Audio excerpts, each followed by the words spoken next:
Welcome back for our final panel of the day.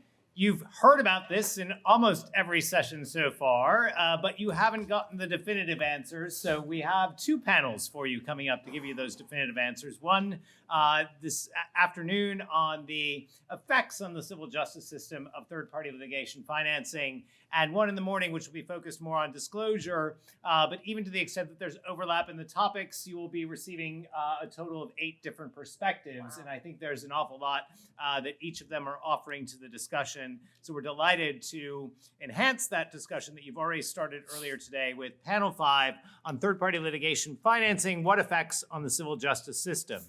And to lead us off, I'm delighted to welcome back a regular moderator in our programs and a member of the George Mason University's Law and Economics Center's Judicial Education Advisory Board, Justice William Mims. And Justice Mims was a justice on the Supreme Court of Virginia from 2010 to 2022. And he retired in 2022, and I'll tell you a little bit about where he is now in just a moment. But before that, he served as the Attorney General of the state of Virginia and also a member of the Commonwealth of Virginia, as well as a member of the General Assembly. Only the second person to serve in the top 3 legal positions or legal branches of the Virginia government in history. I'm sure that Justice Mims can tell us who the first was. We may venture some guesses, but I'm not sure we'll be right. He's also taught in a variety of areas, but most recently, and after leaving the court, Justice Mims has joined Christopher Newport University as the director of its pre-law program, where he also teaches courses on the U.S. Constitution and American law. So, Professor Mims, we are delighted to have you here as well in that new capacity. Justice Mims received his undergraduate degree at the College of William and Mary, received his JD from George Washington University, and an LLM from Georgetown University. So with that, I'm going to turn it over to Justice Mims to lead us through our final discussion of the day. Thank you, Donald. And I would point out that my top undergraduate student from CNU last year is now a first year at George Mason Antonin Scalia School of Law. Send us more. I'm happy to do so. All right, well, it's a pleasure to be here. I am really looking forward to this panel. I'm under strict instructions. I could spend half of the panel's time giving you the background on these 4 remarkable people. But I'm told I can't do that. I was told I've got to give name, title, affiliation, and then I could find one other fact about them. We are going to begin with Paige Faulk. She is the Senior Vice President of Legal Reform at the United States Chamber of Commerce. One fact about her that you otherwise might not know, she studied at the Hague Academy of International Law, has a certificate from there. So if you're interested in international law as well as regulatory and agency law, she's your person. She's starting off for a reason. She said that she was going to talk about third-party litigation funding and its lack of transparency, how it interferes with plaintiffs' control over the lawsuit, how it frustrates settlement efforts and undermines national and economic security. And then I found, as I did some background, that she's also written an article saying, do we really want our courtrooms turned into casinos? So I think she's going to tell I think she's going to tell us what she really thinks.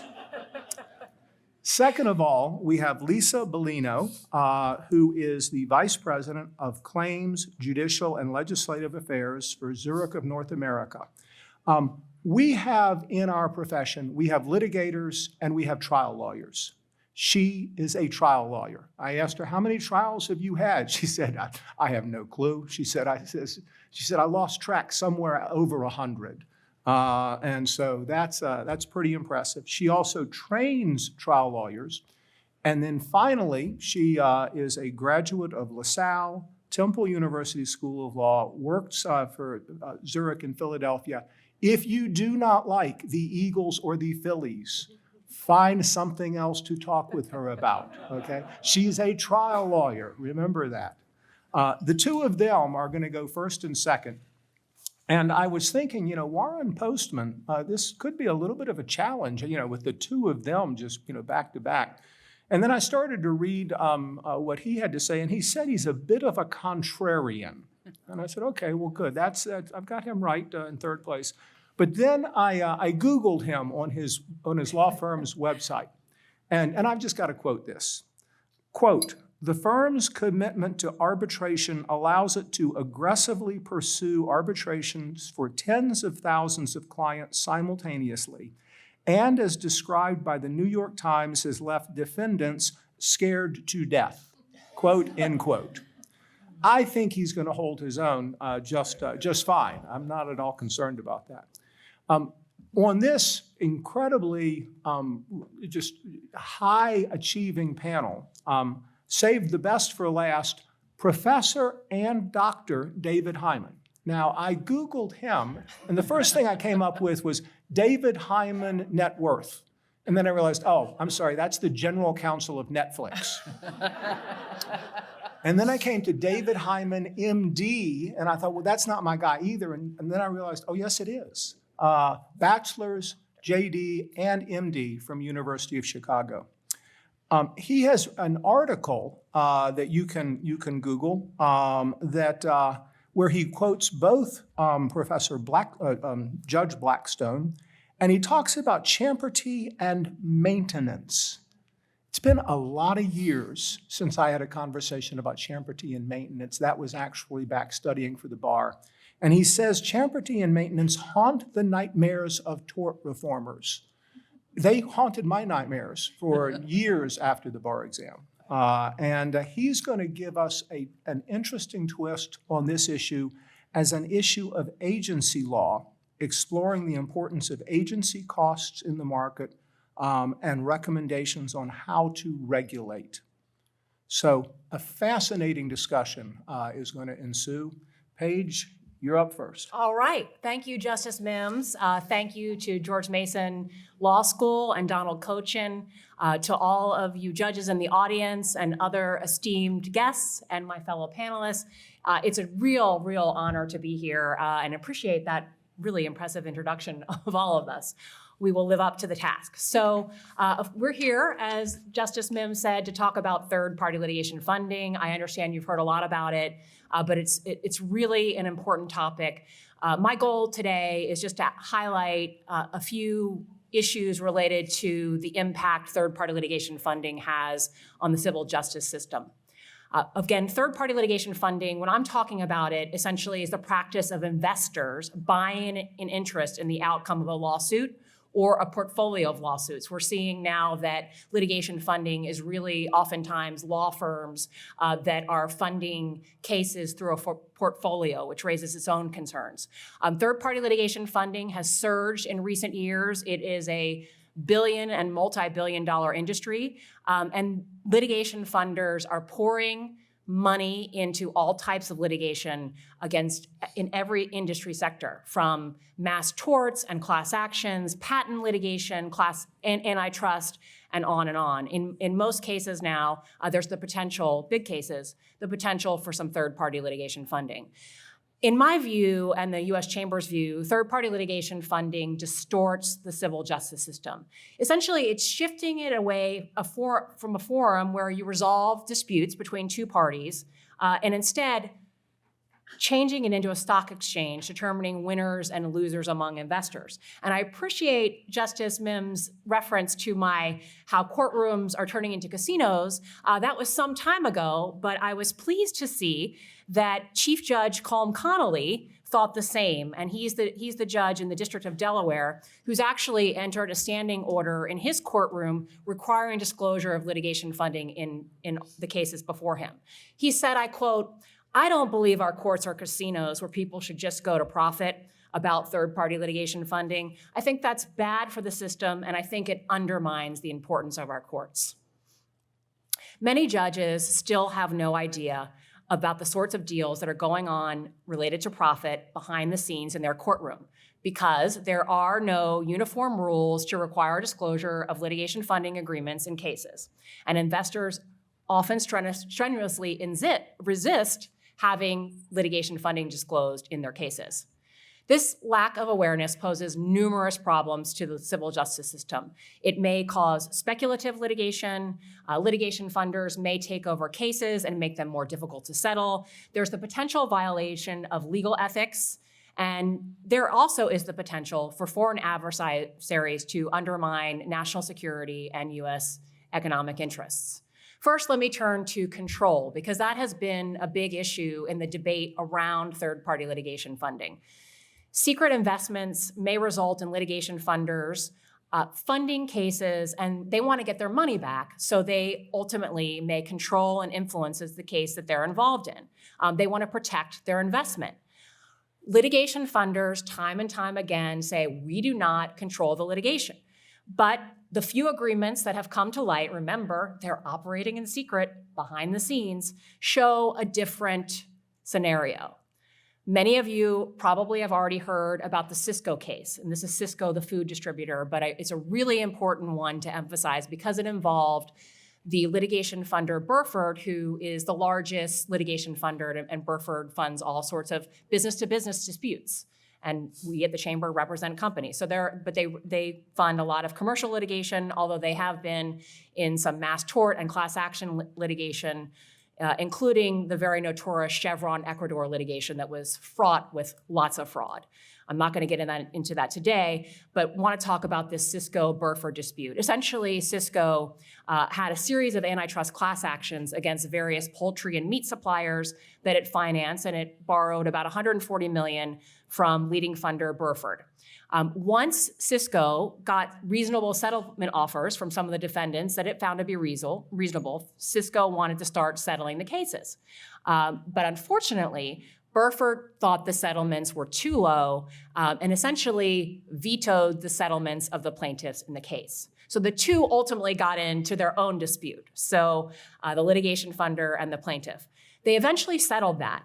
Although most of the details of the settlement remain confidential, one aspect that was publicly disclosed is that Cisco agreed to assign its claims to an affiliate of Burford, so essentially to Burford. Defendants in those cases objected to the substitution of the Burford affiliate in the litigation moving forward. Earlier this year, a U.S. district judge in Minnesota affirmed a magistrate judge's denial of the requested substitution, reasoning that, quote, it threatened the public policy favoring the settlement of lawsuits. As the court put it, Cisco and Burford's conduct is precisely the kind of conduct on which courts are wary. The requested substitution resulted from their attempt to resolve a dispute about whether Cisco or Burford should control the litigation. Next, I want to talk a little bit about the potential for improper fee sharing and attorney independence. Third-party litigation funding may lead to unethical fee sharing, which is a violation or potential violation of Model Rule of Professional 5.4. As you know, that prohibits fee splitting between lawyers and non-lawyers. The goal of that is to ensure that the lawyer's fidelity is to his or her client, rather than to an outsider whose primary interest may be essentially maximizing its profit and its interest in the underlying litigation. We've seen time and time again, in litigation funding agreement that's come to light, that there is potential where they're sharing the fees with the lawyers directly. Settlement efforts. Third-party litigation funding frustrates settlement. A party that must pay a third-party litigation funding entity a percentage of the proceeds of any recovery may be inclined to reject what might be a reasonable settlement offer in hopes of securing a larger sum of money. That's what Burford wanted Cisco to do. An executive in one of the most prominent litigation funders said a few years ago and acknowledged this, said, we make it harder and more expensive to settle cases. While TPLF, I'm going to start referring to this as TPLF in the interest of time for third-party litigation funding, has made it harder to settle many business-to-business cases, its usage in the mass torts arena is particularly troubling. Indeed, one of the key reasons mass tort cases have paid significant dividends for attorneys and their outside investors is that the sheer number of cases filed in a given mass tort imposes enormous pressure on businesses to settle, regardless of the merits of the underlying claims. Because courts have limited resources, the bigger a mass tort litigation gets, the less individual scrutiny on each claim, creating incentives for ever more claims to be filed. And that exerts significant settlement pressure. I would note that there's one study from the federal courts that over 70% of litigation right now in the courts are mass torts. So for an example, in the 3M combat earplug litigation, which is now the largest mass tort in history, There was aggressive litigation funding and advertising combining together on television, radio, and social media, effectively turning it into the biggest mass tort because of the advertising and the litigation funding. As one member of the plaintiffs' bar put it, 5 or 7 years ago, a tort like 3M would have been only 50,000 claimants. Now it's more than 275,000 because of innovations around digital marketing and trial lawyer advertising and capital from third-party litigation funding. Because hearing loss has many causes and becomes increasingly common with advancing age, plaintiffs' lawyers were able to use the media advertising and litigation funding to help amass a large volume of claims and exert the enormous settlement pressure in that case. Chamferty and Matins, I had to get it in. It is alive and well in several jurisdictions. Remember, it's the really, really old doctrine that prohibits the buying of selling lawsuits, exactly what litigation funding is. Although the litigation funding industry says it's dead, it's not. For example, just a few years ago, the Sixth Circuit held that a series of agreements entered into between a litigant and a funder violated Kentucky's bar against Chamferty because it gave substantial control to the litigation funder. There's certainly a heightened concern about third-party litigation funding in class actions. There are a lot of ethical problems. Class representatives, as we know, have an obligation to fairly and adequately represent absent class members. They almost always play little to no role, unfortunately. It is the lawyers who are in the driver's seat in class action litigation and who reap the vast majority of the monetary benefit out of a class action. Adding litigation funders to the fray only further dilutes the class representatives' involvement. Now let's get to discovery costs. TPLF arrangements are also important in deciding questions related to discovery costs and even potential sanctions. Rule 26B1, which Lisa might get to in a minute, states that the scope of discovery shall be proportional to the needs of the case, considering the parties, and must consider the parties' resources, while the litigation funder needs to be known to the court to consider their resources. Similarly, because a funder is effectively a real party in interest, it should bear responsibility to the same degree as any other party for any wrongdoing in the prosecution of a case and in any resulting judicial imposition of costs or sanctions. And finally, the national security issue. With the growth of third-party litigation funding operating secretly behind the scenes, there really are real concerns about whether foreign actors could use this clandestine business model to invest in the US civil justice system. Many members of Congress have raised bells over this, as well as state attorneys general and the Department of Justice. The limited information available because of the secrecy of the practice suggests that sovereign wealth funds and non-US citizens are participating in litigation funding against US companies. It has also come to light, including because of Judge Connolly of the District of Delaware standing order in his courtroom, that Chinese litigation funders are funding litigation in the US courts, and also separately Russian entities are funding litigation behind the scenes in US court. So a foreign actor could potentially control the litigation and influence its strategy to advance their own national interests, such as to gain access to sensitive information or damage US companies economically and influence US policy to their own strategic advantage. In 2022, 60 Minutes did a segment on TPLF. In the segment, Professor Maya Steinitz, who you'll hear from tomorrow, explained that the public should care about third-party litigation funding because litigation funders, quote, are reshaping every aspect of the litigation process. Which cases get brought, how long they are pursued, when they are settled. But all of this is happening without transparency. So we have one of the three branches of government, the judiciary, that's really being quietly transformed. The only way to know whether a particular litigation funding agreement is raising any of these concerns that I raised today is for the existence and terms of the agreement to be disclosed to the other side and to the court. A uniform federal third-party litigation funding disclosure rule would go a long way, just as insurance agreements are required to be disclosed to bring this secretive industry out of the shadows. I will mention that just today, Representative Darrell Issa of California introduced the Litigation Transparency Act, which would do just that. It would require the disclosure of litigation funding agreements in all civil cases at the outset of litigation. Thank you. Well done. Okay, Lisa. Let me echo Paige's sentiments. Thank you so much for having us here. I really appreciate the audience. I'm going to do something a little bit different since I'm the quote-unquote trial attorney in the room. I don't know if that bodes well for me at all. But in typical Philly style, let me ask you a question. Why did you become a judge? Anybody? Why did you become a judge? Thank you. To help people. You wanted justice to be done, and that's the way you were going to do it, from the bench. I became a lawyer because I wanted to help people too. And you might say, oh, you work for an insurance company. No, you don't help anybody. Put that aside. Put that aside. Trust me on that one. We'll get to it later. I want to help people too. I think that's just a genuine human attitude. I don't think anybody sets out to hurt anybody on purpose, at least not most of us. Okay, so I am not a judge. I have never been a judge. I will never be a judge. Why? I don't have what it takes. Not because I might not be, I don't know, thoughtful enough, or I might not want to see justice done. That's not it. I can never make a decision. Ask my kids, okay? So the closest I've ever come to being a judge is in mock trial and at the dinner table when I decided who was getting the keys to the car on a Friday night. But I had the distinct honor and privilege of working for two of the finest legal minds in my small world that I ever could possibly have.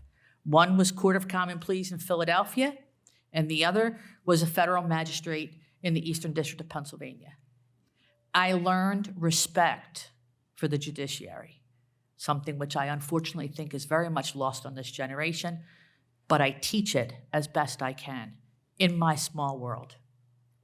That's why third-party litigation funding bothers me. It is disrespectful to the court and to the justice system, which I swore an oath to uphold a short time ago. Why do you say that, Lisa? I'm going to give you 3 reasons why TPLF is disrespectful to the court and why you should care about it. First, it wastes your time. It also wastes your resources, and it wastes justice for all. Sorry. Okay, but I'm the trial attorney, and it's my job to advocate, right? So, why does third-party litigation financing, or TPLF, waste your time as a judge? You heard Paige talk about Judge Connolly, and I'm going to apologize now to Judge Connolly, Judge Rosenberg, any other judge I mentioned, their friends, their family, or any of their colleagues, just in case. But Judge Connolly, I've often said, if I ever get to meet him, I really want to buy him a beer because he has taken the laboring oar in really letting us see what third-party litigation financing can do to the judiciary. He has a standing order in Delaware, which you've already heard probably 5 times today. Why? Because he thought something wasn't right, and he was correct. In the In re Nimitz litigation, which has approximately, I think, 15 other cases wrapped up within it, Judge Connolly has taken the trouble to find out who is really calling the shots in those cases. Did he do it in 5 minutes? No. Did he do it over the span of years? Yes. Judge, if you follow the route of the litigation, Judge Connolly has written hundreds of pages of opinions about this. Let's just take In re Nimitz. One of his memorandum opinions was 108 pages long. Another one was 81 pages long. He had to defend his standing order to the Court of Appeals when the attorneys for the plaintiffs challenged it because they said he had no right to find out. And then when he ordered witnesses to come in to give testimony, they challenged his ability to do that as well. They challenged a sitting judge on his authority no less than 3 times in one case. They were wrong every single time. How many of you have written a 108-page opinion defending your standing orders? Or an 81-page opinion where, like he, sent off the plaintiff's attorneys to the relative disciplinary boards, reported people to the attorney's general offices and the Department of Justice, and sought other relief because those cases had no right to be before him because the attorneys were not representing the people that they said that they were. That, to me, is disrespectful to the judiciary. You do not waste the court's time, period, end of statement. And you do not challenge the judge when you know you are hiding something that will make a difference. The same thing happened in the Cisco matter that you've heard about before, right? And in that case, it had to do with antitrust and food, pork, beef, whatever. The interesting thing about the Cisco case is, in my mind, the judicial whack-a-mole that they played. The case started out in the Federal District Court of Minnesota. When Burford didn't like what was going on there, they went to the state of New York and decided they were going to arbitrate the contract agreement between it and Cisco. And then when somebody didn't like the way that came out, they went to the Illinois federal court to see if there was any other redress. They went back to New York again to see if they could get the findings upheld on the contract. And then they removed it to New York federal court, and then it went back to Minnesota. How many different judges' time do they have to waste? They're not even a party to the case.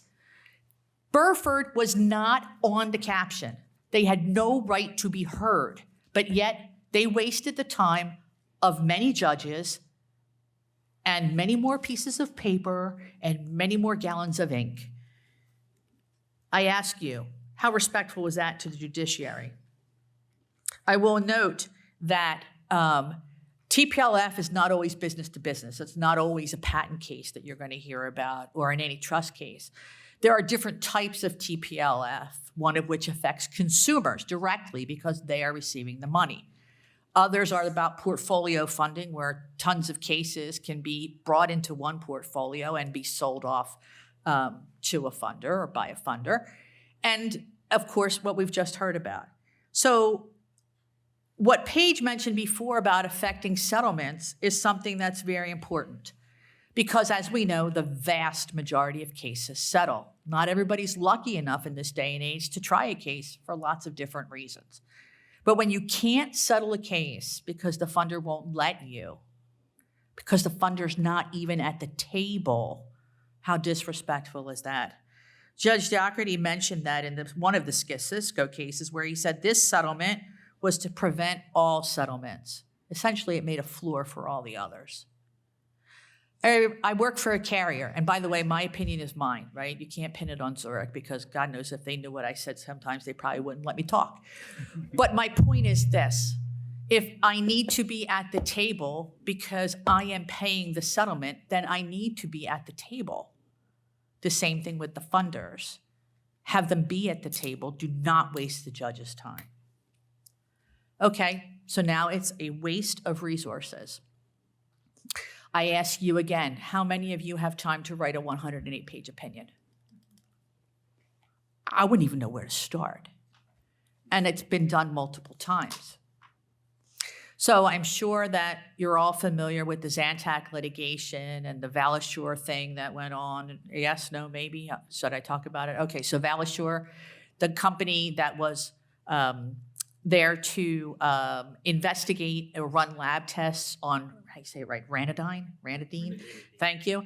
Okay, the active ingredient that was involved in the litigation. And as it turned out, the company, Valashore, literally cooked up a report. They dumped a whole lot of the component part into a bin. They heated it up to a gazillion degrees, and they said, oh my gosh, it probably causes cancer if you ingest enough of it over the course of your lifetime. Okay. Well, they did just that. They cooked it up, and then they threw it at Judge Rosenberg in Florida. And guess what she wrote? A 341-page opinion as to why it didn't meet the 702 standard. Now, the last panel just talked about 702. Let me ask you another question. How many of you have biochemical engineering degrees by your schooling? I'm going to say none. I'm going to venture to say none. How many of you became judges because Rule 702 was really sexy and you wanted to be a gatekeeper? I'm going to say none. But guess what? If a funder funds the testing so that the result comes out the way that it does, so that they can start litigation, as you've heard, in a very specific area, you got a lot of gatekeeping to do. And that's a waste of your time, and it's a waste of your judicial resources.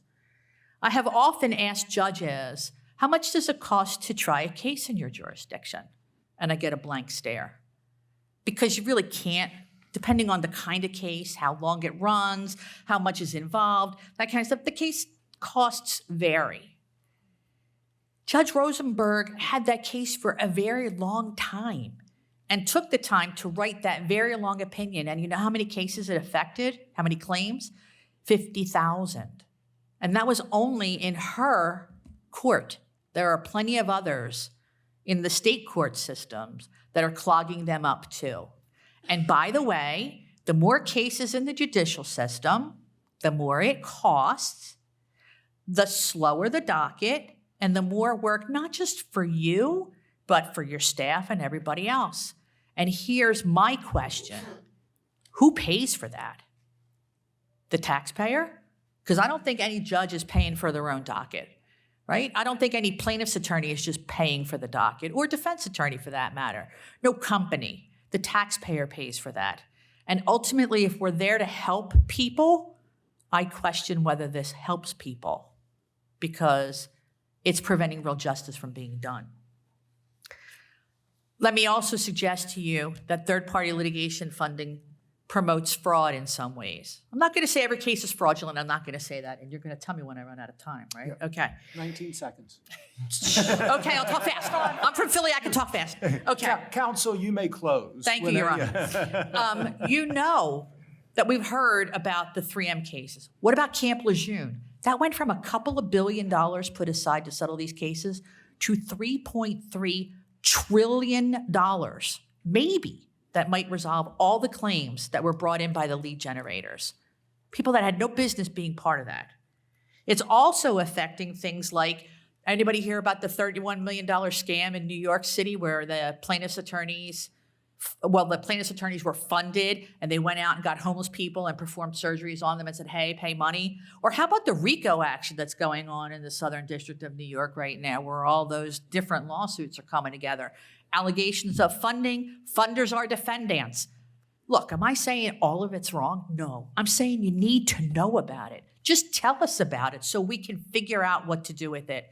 If you, as a judge, knew that somebody else was calling the shots, wouldn't you want that person to be there to help make decisions when the time came? And finally, it wastes justice. And what do I mean by that? Let me tell you a story about Teresa Gus. Anybody know who she is? She lived in New York. She had a lawsuit where, by the way, in New York, the minute you fall, it's 7 figures, right? Doesn't matter. And I could say that. I'm from Philly because we're right close behind. She borrowed about $15,000 on her case because she needed to pay her rent.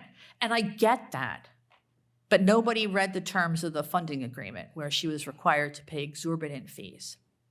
By the time the case settled 2 years later for over $2 million, and she should have received over $1 million of her own, she owed more than $1.5 million to the funders. She couldn't settle the case. She couldn't collect the money. And you know what happened to her? She died. And her estate, 5 years later, owes over $5 million. What do you do with that? Where's the justice in that? And you might say to me, well, Lisa, that's just one example. There are lots more. There are lots more. We'll get to those. We'll get to those some other time. Yes. Because now I'm done.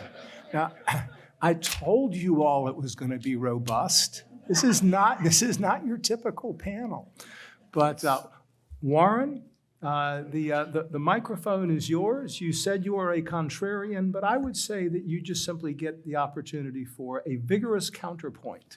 I welcome it, and I'm grateful to be in front of such an esteemed group. I think maybe just to start, I'd ask everyone to consider that the critics of litigation finance have an obvious alternative reason to criticize it, which is that plaintiffs having additional resources and leveling the playing field is bad, even if they are bringing meritorious claims. The Chamber of Commerce, I've noted before, I have to note, I think favors access to capital, expanded access to capital in all industry sectors except one. And it's litigation finance where they don't. So I think it's worth taking a deeper look at when people talk about regulating litigation finance, what are the incremental benefits that regulation would have, and what are the costs relative to the protections already in place? And so I'd like to get into that, but I'd first start with, I think, a little taxonomy or overview of different types of litigation funding transactions, because it's common when panelists talk about these transactions to lump different things together. They're really very different. So there's a type of funding transaction where a funder provides typically a loan to a commercial entity who is a party in a litigation, and that party then says, I will pay you some rate of return if and only if my case settles. Similarly, there's funding to consumer parties, less sophisticated. You know, the horrible story you just told, I mean, I think a lot of states do regulate that based on a level of interest rate you're allowed to charge. That seems to be flagrantly violating most states' regulations, but there are consumer party funding transactions. There are then loans to law firms. One that many law firms take, including AmLaw 100, defense side firms, is a line of credit. You get a lot of receivables at the end of the year, but you got to do payroll and other expenses, so you borrow against your receivables on cases. Multiple cases are collateral for that loan, and that's very common. A fourth type is litigation funding for nonprofits and trade groups. I'll note that when the Chamber proposes, or other state trade groups propose regulation of litigation financing in states, they all seem to exclude litigation funding for 501c3s and 501c6s. The Chamber does a lot of litigation that's funded by undisclosed parties, some of them potentially foreign, we don't know. The last one, which I think is what a lot of people focus on, but is really, again, very different, is case-specific funding for law firms. So a law firm wants to go bring Zantac cases, and they get a loan from a funder that is secured only by the potential fees from the Zantac cases. It's called non-recourse, which means that if the Zantac cases go bust, the funder's out entirely. This is important because funding transactions to lawyers, because of the ethical rules requiring that a party is always going to make their own decision on settlement, cannot and do not give the funder a right to control the party's settlement decisions. The Cisco case, which everyone talks about, was in category 1. That was a commercial party, Cisco, a very sophisticated one, who decided they were going to take a bunch of money from a funder, and what I think is a very fair deal, said, we're not going to settle it out since you're only collateralized by this deal. We're not going to settle it out for less than your return, or at least not without your consent, because you think that's sort of the best you can get. And we can debate whether that transaction should be allowed. Seems to me that if you don't let a funder loan Cisco the money on those terms, they're just not going to get the money. But that's, again, it's very different from a non-recourse loan for a law firm who has no right to and doesn't give the funder any right to control settlement in the litigation. So with that framework in mind, I'll just touch quickly on what I think are very significant benefits of litigation finance. And I'll focus on mass tort litigation, which is the area I practice in most, and where I think a lot of the attacks on litigation finance are coming from. Mass tort cases are extremely expensive to do right. So you think about Zantac, which I think is a nice lens to look at this through. Zantac was pulled from the market by the FDA. It wasn't a cooked up report. The FDA looked at it. You cannot buy Zantac anywhere in the United States right now because the FDA determined it's not safe to be sold. So that's a fact. Most people who have bladder cancer, stomach cancer, and who took Zantac don't know that those two things could be connected. They're not going to go walk into a law firm, office hours and say, I need to get justice for this. And so lawyers have to market. Marketing's expensive. If you want the civil justice system to remedy these sort of situations where a drug is pulled from the market and potentially caused tens or hundreds of thousands of people to get cancer, marketing's required. As an aside, I will say, I think either Paige or Lisa touched on this, everyone's talking about funding as the source of so many new cases. I think that's a very simplistic single variate analysis. A whole lot has changed over the years in the mass tort system beyond litigation finance. One obvious one is that if you wanted to find somebody who took Zantac and had bladder cancer 30 years ago, what were your options? You mark it on TV, you find one in 1,000 people or 10,000 people to see that ad. Facebook is sort of wild. Like Facebook can find those folks. And so it's actually much easier now to find the people who are affected in these ways and tell them they have a claim. That's a very powerful shift. What else is needed? Experts, very expensive experts, lots of reports. MDLs or consolidated mass tort litigation involves extensive litigation over the science. And a 350-page opinion in an MDL involving, at its peak, 250,000 cases is commonplace. So the lawyers are paying that, not the clients. The lawyers advance that for the clients. It's very expensive. You've probably heard, and will continue to hear from defense side firms, early vetting is really important. Well, what does early vetting mean? It means going and getting medical records for your clients, which are expensive when the law firm's doing it. Providers charge a lot for that. Having the records reviewed, spending thousands of hours if you have a large number of clients, speaking to your clients about their facts of their case. Defendants want firms to do that. That all costs money. Mass torts take a long time. Average mass tort is probably 5-6 years. So if a plaintiff's firm is going to do these cases to get a remedy that our civil justice system allows, it takes a lot of money. And so I would simply say that there's a base value. You can talk about when it goes too far, but of just providing resources to allow the civil justice system to work when a large number of people have been harmed. So what are the existing safeguards we already have? Because I think they're meaningful. And of course, you have to ask, what are we safeguarding against? I want to be clear, we shouldn't be safeguarding, in my view, against more meritorious claims being brought.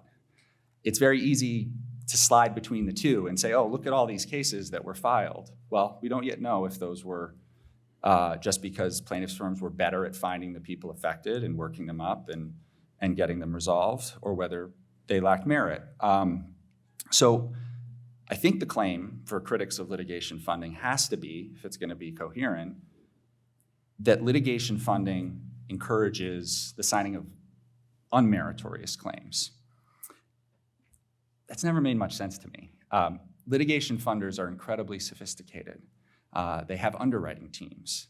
And as I said, the core transaction we're talking about is one in which they have no recourse to recover their money outside of the success of this case. So based on everything I know, the way they look at these cases is they have a team of sophisticated lawyers say, do these claims have merit? Do we basically have a 3-to-1 or 4-to-1 protection to recover our money plus our return? And what that means is you run the numbers. If you're funding $10 million into a piece of litigation that you think will return $60 million, if that litigation is only 50-50 likely to return to be successful, that's 30 million expected value. 3-to-1 coverage isn't enough. They won't lend on that. So I don't really see the basic economic incentive for funders to invest in cases they think lack merit. The other thing we hear a lot about is funder control. And I did that framework to try to tease out this issue. I don't think funder control is really an issue in law firm funding cases. To the extent it is, it's not going to be in the documents. The documents all say, no right to control. It's going to be because some lawyer is acting unethically. They shouldn't be preferencing litigation funders' interests over their clients, even though the documents don't, when the documents say they can't. And I'd just like to note, we expect attorney ethics rules to police this in a host of other contexts that don't involve funding. So a couple examples. Plaintiff's firm doesn't take funding. They pay it all out on their own.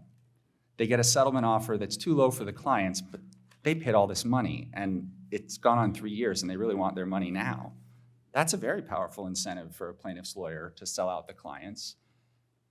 do courts go and say, explain to me the business of your law firm and the economics of your firm, and I'm going to oversee whether the recommendation to your clients is right? No, we say there are ethics rules, and we trust professionals who are members of the bar to follow them. The flip side, some very successful mass tort lawyer, there's a few out there who are billionaires. They fund the litigation. They see the chance for a home run and are perfectly content to wait 6 years, but their clients would prefer money now, same issue. And then finally, defense firms doing hourly work. They make more money the longer the case goes, whether or not it's right to recommend settlement. And in all of these cases, we say we trust lawyers to follow the ethics rules. And when we find a case where they don't, we impose stiff sanctions as a warning to everyone else. Finally, I just note foreign interference.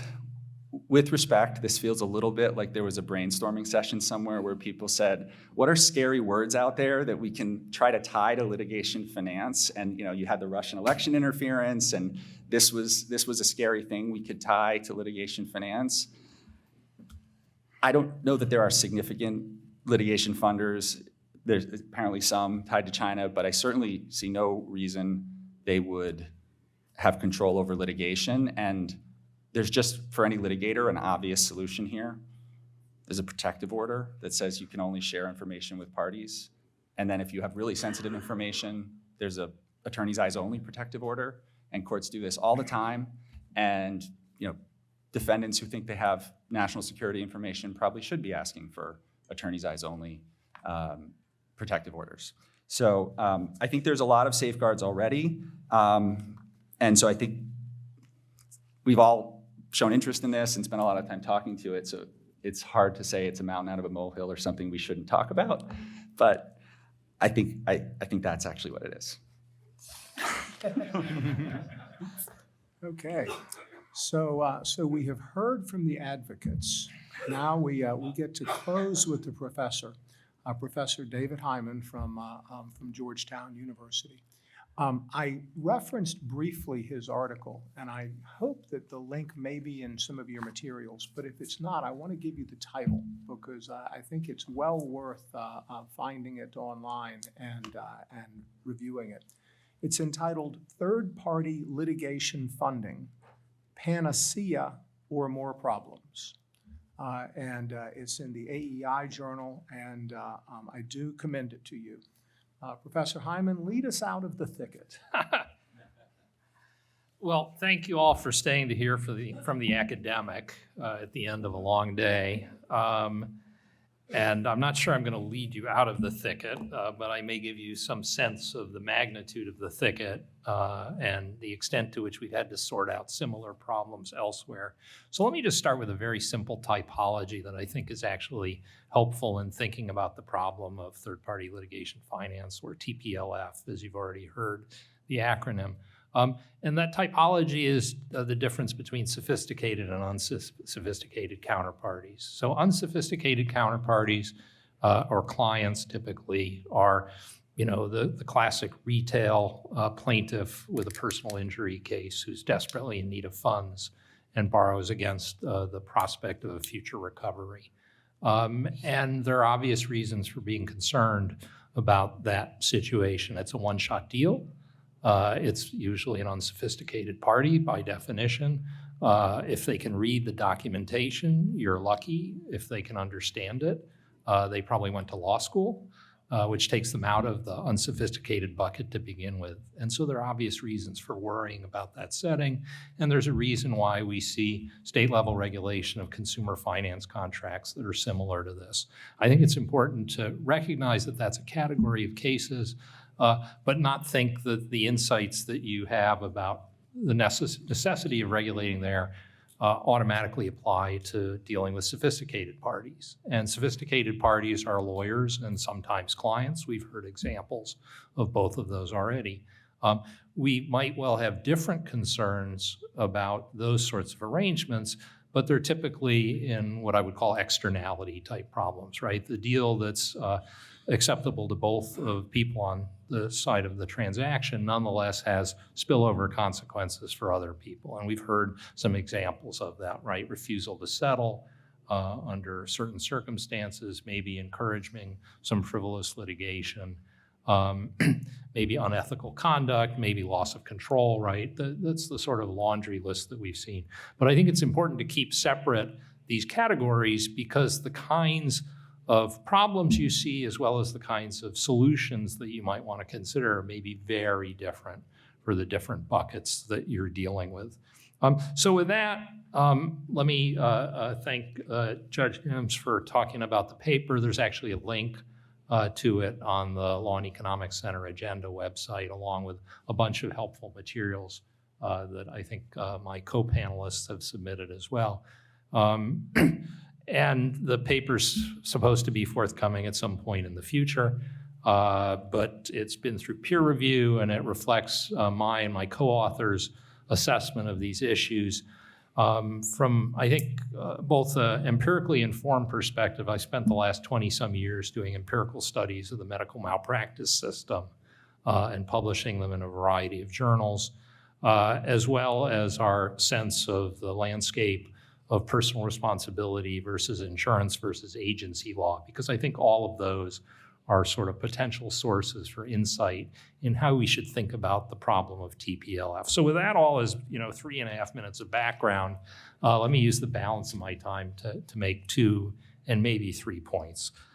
The first point is that if you look at the campaign that's been waged against TPLF with considerable effort and ingenuity, it bears a distinct resemblance to the campaign that was waged on behalf of tort reform in various states involving not just medical malpractice cases, which is how I came to it, but also tort litigation more broadly. And as the paper points out, the players are pretty much the same, the tactics are pretty much the same, and the goals are pretty much the same. The Chamber of Commerce plays a leadership role in both the current campaign as well as the campaign in favor of tort reform. Usually it involves caps on non-economic damages, modeled typically on California's flat cap.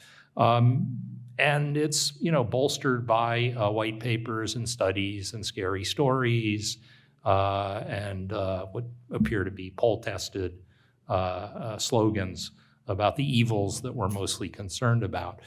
As an empiricist, I can tell you that there's a tissue-thin support for many of these claims. The evidence of frivolous litigation is that there's some, but not very much. Our current system creates incentives for plaintiffs' lawyers to avoid frivolous litigation unless insurance companies can be persuaded to start writing big checks for frivolous cases, which they are often quite reluctant to do. There are problems with our civil justice system. It's very expensive, it's slow, it's undercompensates the most severely injured, and there are lots of people who never enter the system. Those are real problems with our current system. Caps on damages don't really do much for any of them. They compound some of them. But, in fairness, the Chamber's doing a great job at representing the interests of the people who are members of the Chamber of Commerce. And those are defendants and future defendants, and you should expect them to advocate for those interests. You should be quite surprised if they're advocating for policies that are in the interests of plaintiffs. And so the opposition to TPLF, I think your first operating assumption should be that it's going to be good for defendants and not so great for plaintiffs. Now, why do I say that second point? It's because litigation is expensive. The first point I made just a couple of moments ago about deficiencies with our current system. And plaintiffs' lawyers are thinly capitalized, typically. They're, a small number of billionaires, but there are a whole bunch of people who are scrapping to keep the lights on and their doors open and hang around long enough to get paid on particular cases. And they need funds. They can fund things through a variety of mechanisms. They can borrow money from a bank.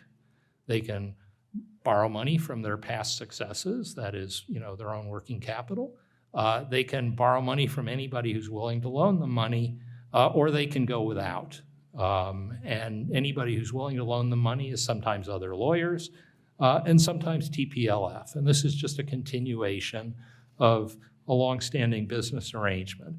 Now, on the defense side, we actually see somebody who's involved in lots of cases, that's insurance companies, and there's nothing wrong or problematic about that, but we do see insurance companies calling the shots in these cases. And so the exact problem that we're seeing complaints about TPLF, that it takes control of the case and dictates its outcome, is exactly what we see on the defense side in lots and lots of cases. And that's actually a good thing, not a bad thing, because it's the insurance company that's on the hook for the damages. And it makes sense, given that they're on the hook, to give them authority and responsibility to handle the cases. And the obsession of professional responsibility scholars with client control of the cases is something that agency law has a very different take on, and allows the insurance company and the person who buys the insurance policy to contract around, because it's in their mutual interest to turn over responsibility for the case to the person who's best able to manage it and maximize its value on the plaintiff's side and minimize the payout on the defense side. And so our paper goes at some length through the insurance law doctrines and the fights that in the ALI, the people who were drafting the law of lawyering fought with the people in the insurance defense bar.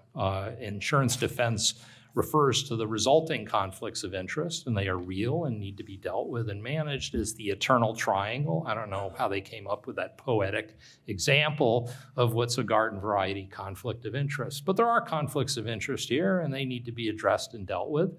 But the question you should be asking is, do we need a prophylactic rule that applies across all cases, or should we target our efforts to where we see abuses? And that, I think, is the sort of regulatory question you should be asking in dealing with this dynamic. Now, you've already heard Warren's skepticism about the national security aspects of TPLF. Our paper includes some discussion of that as well. I'll note that the description today said there are, quote, real concerns about whether they could use and it could potentially. That's a long way from evidence that it's actually happening. And national security is obviously something that we should care about, but we should actually ask for some actual evidence that there's a problem and craft our rules in light of the lack of knowledge that we have about the nature of the problem. That's an invitation to learn more, not an invitation to regulate just because of fear or concern. Now, look, the reality is most cases settle. You all play a very important role in that happening, and the decisions that you make about which claims can go forward, which experts can testify, and things like that. But the reality is that the parties sort matters out on terms that they find mutually beneficial. The judicial role in scrutinizing settlements is limited to people that lack capacity in class actions. And with the rise of multi-district litigation, there aren't nearly so many class actions for you to spend your time on that. And so what you should be thinking about is, how do you maximize your ability to encourage the parties to sort matters out for themselves? More transparency for TPLF doesn't strike me as something that's high on that list. In a particular case where there's evidence of abuse and you're looking for a reason for why it happened, it might well be a different issue. But I think you should think hard before you go down the path of standing orders across all cases and then having to decide whether there was compliance. I think the provision in 26A that requires disclosure of insurance terms stands on a different footing, both because, of course, it's a rule, but secondly, it's at least worth reminding ourselves that the Chamber and other corporate interests vehemently opposed the adoption of that rule because they were concerned about its consequences on the litigation. They've now turned enthusiastic proponents of it when it can be used against other people. And so once again, you shouldn't be surprised that people are advocating positions that serve their own interests first, last, and always. So happy to discuss in more detail. The paper has some discussion about agency costs in TPLF, where, as we heard in Chevron, there was no shortage of bad behavior in the context of a TPLF contract. But it was actually the TPLF funders that got defrauded there by the plaintiff's lawyers. So there's bad behavior all around, and we should craft our rules in light of that simple insight. Thanks very much. Yeah. It's been a great panel. We have 15 minutes left. This debate is not going to make it into the cold open of Saturday Night Live. But Paige, I do feel like you should possibly have a minute or two for rebuttal, since your organization was mentioned a couple of times. Yes, no, and appreciate the mention from both David and Warren. So a couple of points on The this. best advertisement you can have for your members is us criticizing you. Right. So. Warren, by the way, once worked for the Yes. chamber, so we could actually have a back channel discussion about that. Yes, Go and ahead. he's a great lawyer. So a couple of points, though, that I want to specifically respond to, and thank you for that opportunity where the chamber was specifically mentioned, and then I'll discuss a few other points. So David mentioned that it's the same old people, it's the same players in the tort reform debate. Well, in the debate over third-party litigation funding, that's not necessarily true. Indeed, there are quite a few plaintiffs' lawyers who are very concerned about third-party litigation funding, many in the mass tort space particularly, as well as individual lawyers in states where we have worked on third-party litigation funding disclosure legislation. For example, in West Virginia, we had local lawyers who wrote in support of the legislation to require disclosure of litigation funding agreements in cases. They too were very concerned of the impact of third-party litigation funding on settlement as well as the justice system. So I would say it's not necessarily the same players. On Warren's point related to the chamber and the nonprofit exceptions. So when we're talking about third-party litigation funding, or when I'm talking about it, really focusing on a very specific type of litigation funding, it's those that are investing in litigation for a contingent financial outcome. Nonprofits, the chamber, for example, we bring cause litigation to sue the federal government and the aggressive overreach by the administrative state. We have suits, very successful suits, one that we just won against the FTC. We have some against the SEC, the NLRB. Those are for policy goals. Usually those types of cases are for injunctive relief. We are not in it for a contingent financial interest in the case.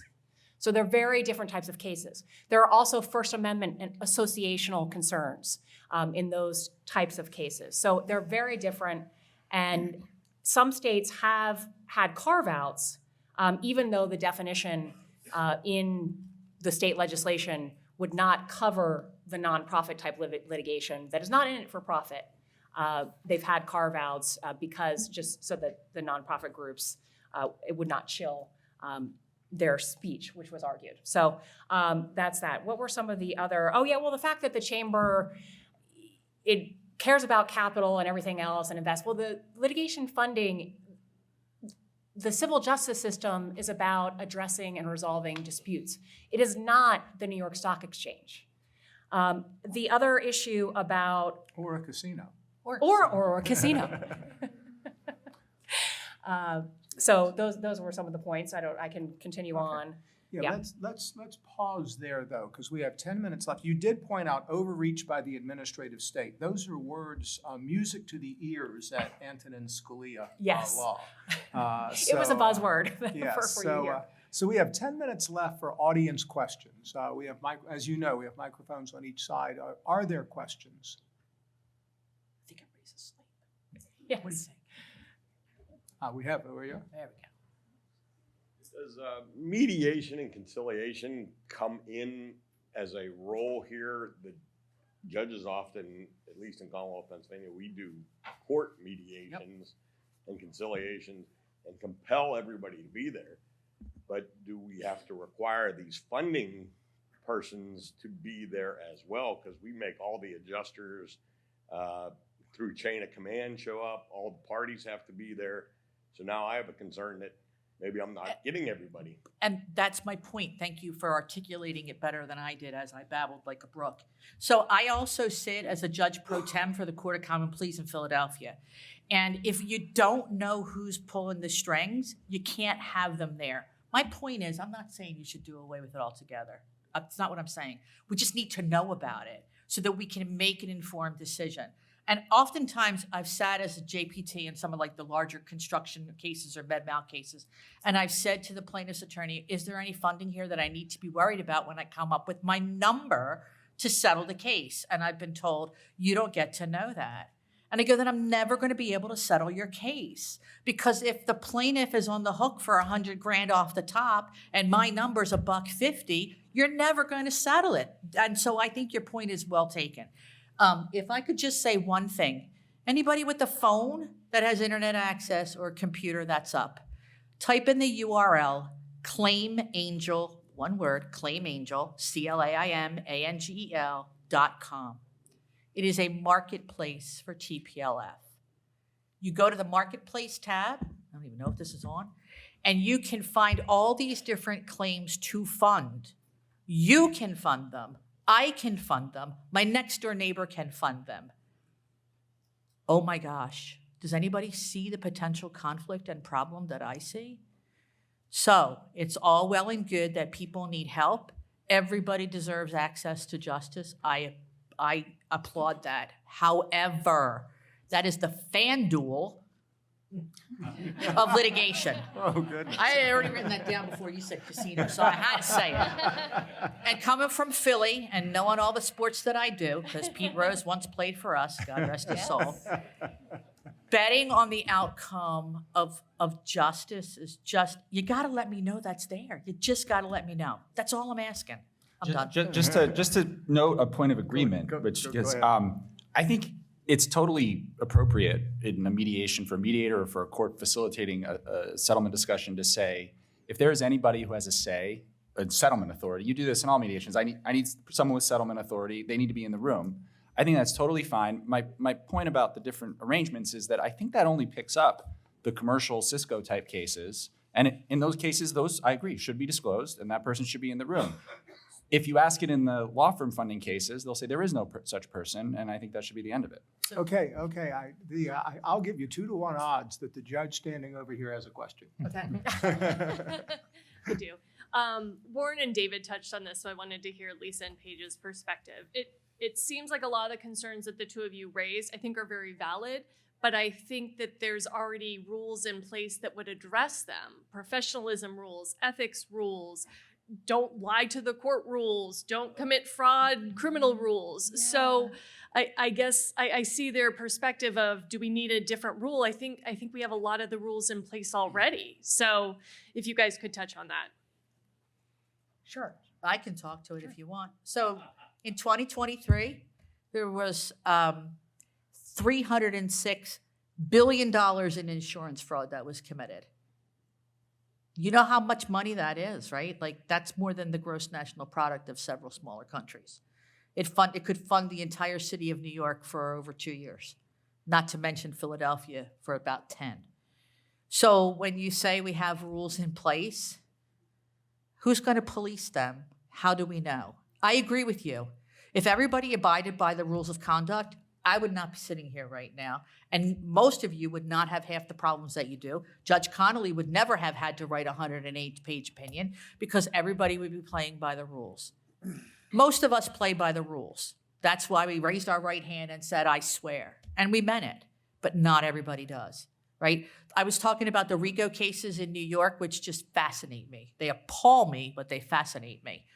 Who's not playing by the rules, right? And if you don't even know who's involved, how can you tell if they're playing by the rules? I just want to know who's playing the game. That's all I want to know. And it's a fair question. You're right, there are rules in place. I do think that in addition to the federal rules of civil procedure, will assist. I think standing orders will assist. You will talk about leveling the playing field. I'm all for it.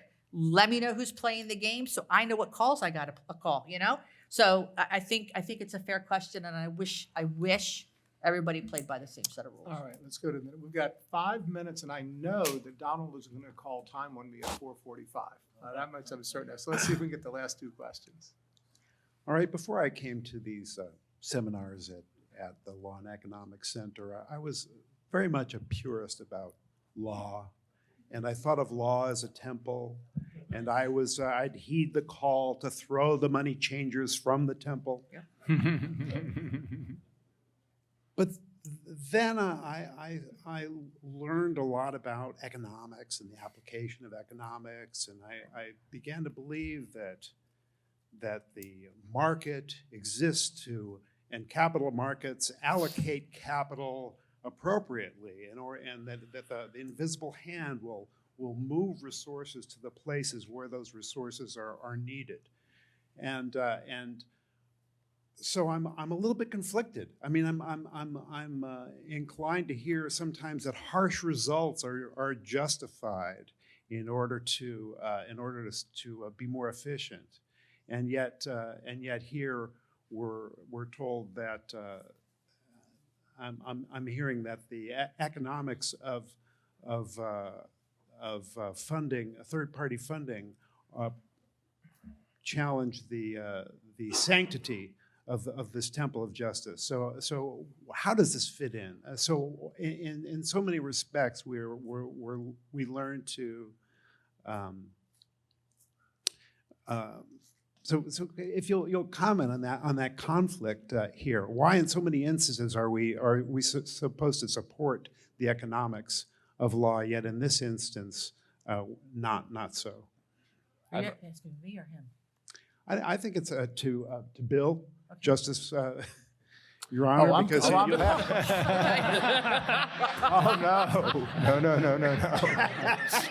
This is not the first time that I said, counsel, I ask the questions.